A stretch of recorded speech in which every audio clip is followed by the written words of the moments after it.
Mwongeye kwirirwa neza nshuti bakunzi ba siporo aho muherereye hose haba mu gihugu cy'u Rwanda ndetse no hanze y'igihugu. Uyu munsi turagarutse tuje kubagezaho amakuru ya siporo nk'uko bisanzwe. Turaza kuza kurebera hamwe rero amakuru atandukanye agendanye n'ibyaranze shampiyona yo mu gihugu cy'Ubwongereza ku munsi wayo wa 14 aho yakomezaga. Turaza kuza kurebera hamwe amakuru yandi atandukanye ari muri ayo ma equipe, yaba transferi zivugwamo, sibyo ko nkuko mubimenyereye kano kanya bari ibihuha byinshi, bari ibihuha kugira ngo uzapfe kubona inkuru isa nkaho iri ku murongo nyawo igendanye n'uwo equipe yifuza, bari gakeya cyane gashoboka. Ariko kenshi na kenshi nanone ibyo bihuha nibyo usanga nyine bivamo amakuru nakwita yuko afatika. Twihuse rero turaza kuza kurebera hamwe ibyo abatoza batangaje nyuma yuko ama equipe yabo yitwaye mu gihugu cy'Ubwongereza muri shampiyona y'igihugu cy'Ubwongereza. Tudatinze reka duhere muri equipe ya Ipswich Town ndetse n'equipe ya Crystal Palace. Equipe ya Ipswich Town yakiraga equipe ya Crystal Palace, ariko Ipswich Town ntago yaje kubyitwaramo neza kubera yuko yaje gutsindwa igitego kimwe ku busa n'ikipe ya Crystal Palace. Hanyuma equipe ya Leicester City nyuma yaho yirukanye umutoza wayo nyuma yo kubitwa ibitego bitabarika na equipe ya Chelsea. Equipe ya Leicester City yaje gufata icyemezo cyo kwirukana umutoza ndetse bahita bahereza akazi uwitwa Rudy van Nistelrooy kuva muri equipe ya Manchester United aho yari yungirije. Leicester City yakiraga West Ham, ariko Leicester City yaje kuyitsinda, yaje gutsinda West Ham ibitego 3 ku gitego kimwe. Nyuma yaho rero twaje gukurikirana match yabaye hagati ya equipe, hagati ya equipe ya Everton ndetse n'ikipe ya Wolverhampton Wanderers. Wolverhampton yaje gukubitwa ibitego 4 ku busa na equipe ya Everton, nyuma yuko Everton nayo yari yakubiswe na Manchester United ku mukino wari wabanje ibitego bigera muri 5 ngira ngahari. Hanyuma nyuma yaho haje kubaho match ya Manchester City yakiraga Nottingham Forest. Twese ahangaha uko ndibaza umufana wese cyangwa umukunzi w'umupira w'amaguru wese yibazaga se equipe ya Manchester City nyuma y'intsinzwe zijya muri 6 iyi equipe iraza kuza kubyitwaramo gute, iraza kongera gutsindwa, biraza kuza kugenda bite? Byari ibintu twese twibaza ngo amaherezo y'ibi bintu araza kuza kuba yahe. Ariko mu by'ukuri byagenze neza cyane kuri equipe ya Manchester City nyuma yuko abakinnyi bayo bamwe na bamwe bagarutse bavuye mu mvune, iza kwitwara neza ku kibuga cyayo ihatsindira ibitego bigera muri 3 ku busa. Match yindi yari ikomeye cyane, equipe ya Newcastle City yakiraga equipe ya Liverpool. Twese ahangaha nta muntu ugerageza gukurikirana shampiyona mu gihugu cy'Ubwongereza ntabwo yashidikanya yuko atarabizi yuko ko Newcastle ishobora kuza gutanga akazi katoroheye equipe ya Liverpool. Ariko kandi nako byanagenze kubera yuko ku munota rwose mike cyane match gitangira uwo bita Alexander Isaac yaje gufungura amazamu nk'ibisanzwe. Umupeti ubona yuko rwose agerageza kubyumva cyane. Aza gufungura amazamu, barakina, Liverpool iza kugenda yishyura, match yaje kurangira ari ibitego 3-3. Southampton yakiraga equipe ya Chelsea nyuma yuko equipe ya Chelsea ikomeje kugaragariza buri muntu wari wese yuko ari equipe irimo iragerageza gukompeta kugira ngo irebe ko yaza mu ntuza mu byibuze mu makipe ane ya mbere, nubwo umutoza wayo atajya yemera yuko bashobora kuba bari muri competition y'igikombe. Ariko mu by'ukuri ubona ko equipe ya Chelsea ni equipe iri muri competition, ubona ko anytime ma equipe iri imbere aramutse akoze mistake ashobora kwisanga Chelsea yatwaye igikombe. Mu by'ukuri bikaba nka byayindi twabonye muri 2015 ndibaza equipe ya Leicester City itwara igikombe cya shampiyona. Nta muntu umwe watekereza ko bishobora kuba byashoboka, ariko byabaye ama equipe yose asinziriye. Leicester City iza kwegukana igikombe cya shampiyona. Ubu ngubu rero ahangaha nanone ushaka kuvuga uti urubyiruko rwa Chelsea rutaramenyerana neza, uri kumwe n'umutoza mushyashya ugenda abashyiramo ibirungo gakeya ushobora kujya kubona ukabona biratunguranye birabaye abana begukanye igikombe cya shampiyona mu gihe andi ma ekipe ashobora kugenda asa nk'asinziramo gakeya.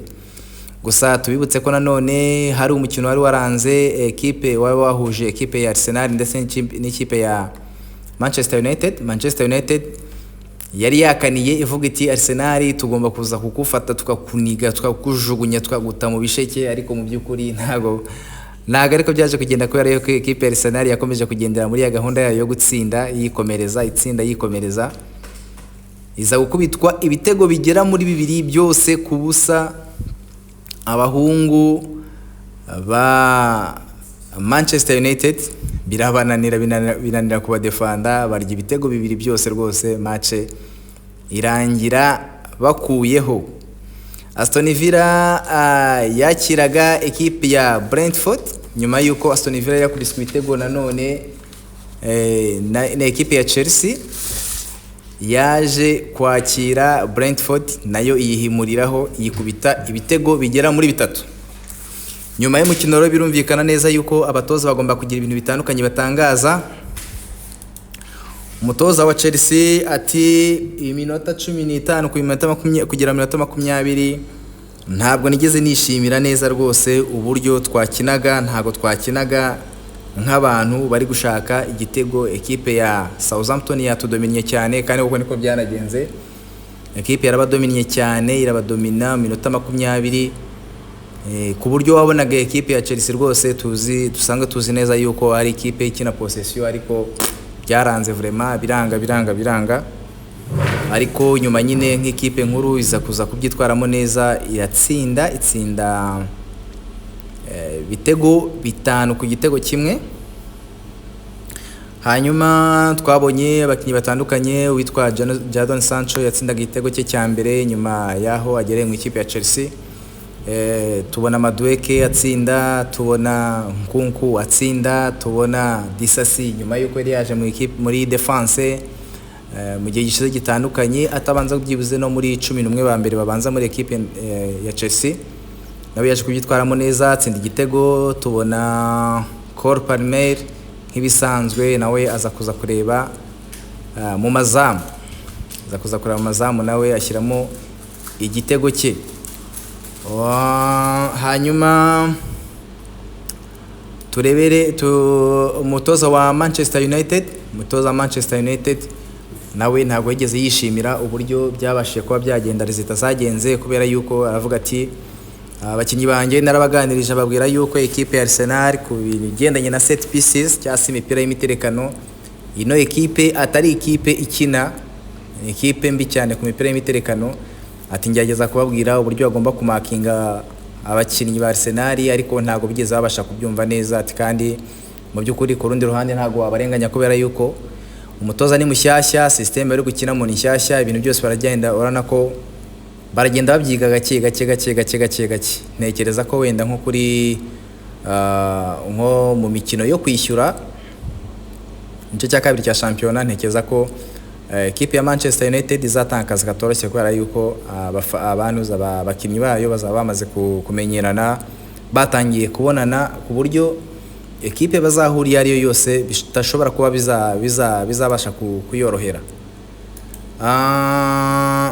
Ekipe ya City mu by'ukuri baratsindaga nk'uko nabivuze hepfo gatoya. Umutoza Pep Guardiola yishimye cyane, ati ni ukuri kose aya manota tubonye byibuze aragerageza kutwongerera akabaraga tugaruke mu murongo, mu buryo byibuze indi mikino yindi ikurikiyeho dushaka twabasha kwitwara neza. Umutoza wa Liverpool ati rwose ndashimira abakomeje kugenda bavuga ko mfite amahirwe kuba natwara igikombe cy'iyi sezo, natwe turageza gushyiramo imbaraga zose zishobora kugira turebe ko dushobora kuba hari ikintu runaka dushobora kuba twakora.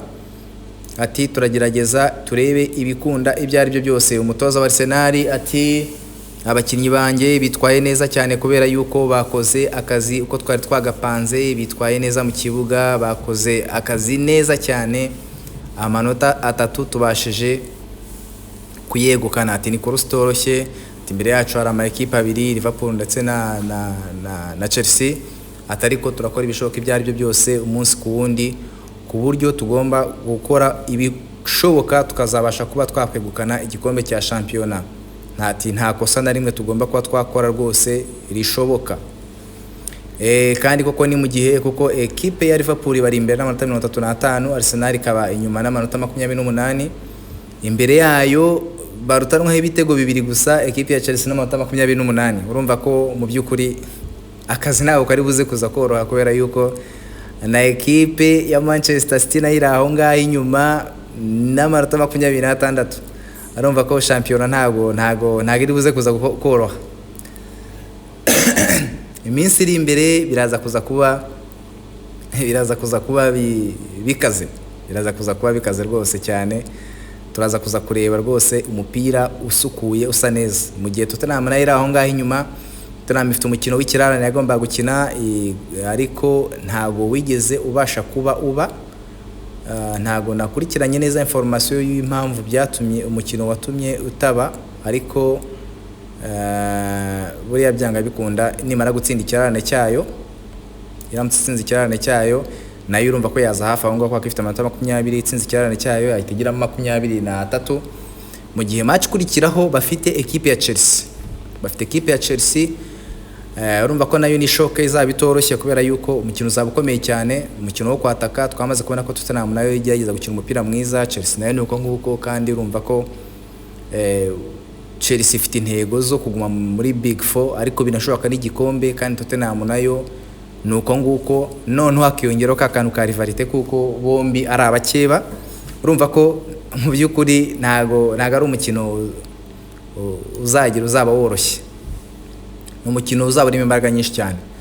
Ubu rero tuvugana aka kanya mu mikino 14 ishize equipe ya Liverpool imaze gutsinda imikino 11, inganya 2, itakaza 1.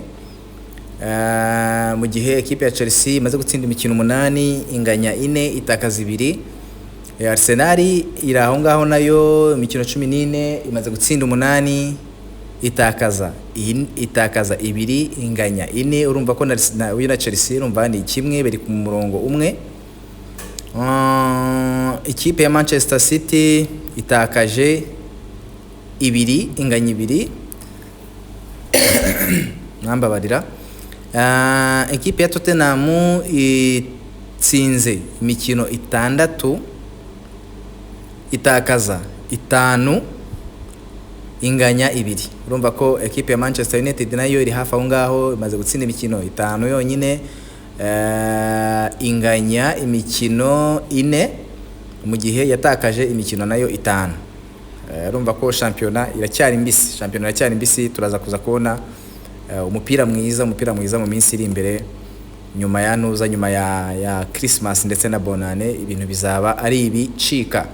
Mu gihe equipe ya Southampton iri ku mwanya wa nyuma ku 20, ikaba iri mu mwenda w'ibitego 19, igatsigira intsinzi imwe, igatsindwa 11, ndetse ikabasha kunganya imikino 2.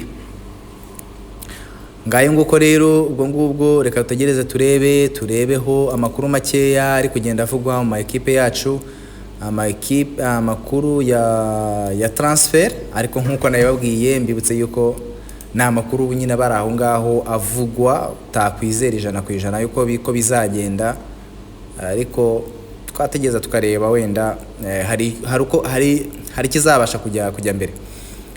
Nyuma yuko rero Mohamed Salah atabashije kubona contract muri equipe ya Liverpool, batarabasha kumvikana neza kugira ngo ibintu bishyire ku murongo. Hari ama equipe amuvugwamo akeneye kuba yamufata akamushyira mu bitabo byayo. Iyo ni equipe ya PSG igaragaza yuko, cyangwa se bivugwa yuko ariyo equipe ya mbere imukeneye kugira ngo ibe yamukoresha. Trent Alexander-Arnold from Liverpool, uyu mukinnyi nawe biravugwa yuko ashobora kwerekeza mu equipe ya Real Madrid, nyuma yuko Real Madrid nayo ifite ikibazo cyo kuri 2. Ubwo nabyo nugutegereza tukareba se bizagenda bite, se azagenda ntago azagenda. Ngayo nguko nugutegereza tukareba nyine, byanga bikunda buriya ibyo bivugwa hari abishaka kutwerekeza awamenye. Ni mu gihe uwo bita Christopher Nkunku nawe ari gutangazwa ko ashobora kwerekeza muri equipe